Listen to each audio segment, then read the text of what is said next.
In today's video, I am going to teach you how to make dashboards in Freshsales. To begin, make sure you are inside your Freshsales account and you are looking at the main dashboard area.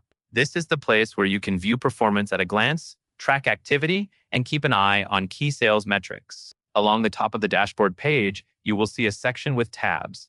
One of these is the Dashboards tab area, where each tab represents a different dashboard you can switch between. Take a moment to notice how the tabs help you stay organized, especially if you manage different teams, pipelines, or reporting needs. Next, look for the plus icon near the Dashboards tabs.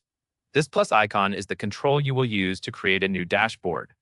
When you are ready, click the plus icon. Clicking it opens a small drop-down menu, which is Freshsales giving you options for how you want to start building your dashboard.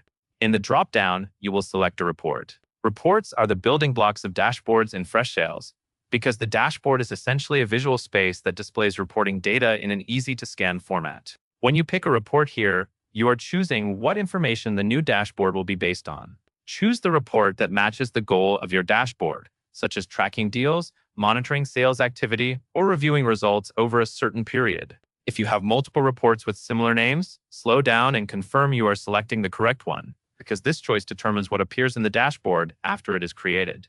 After you select the report, Freshsales will create the new dashboard for you. You will see it appear as a new tab in the Dashboards area, alongside your existing dashboards. This makes it simple to jump between dashboards without losing your place. From here, the main thing to remember is that your new dashboard is now part of your dashboard tabs, so you can return to it anytime and quickly switch views as needed.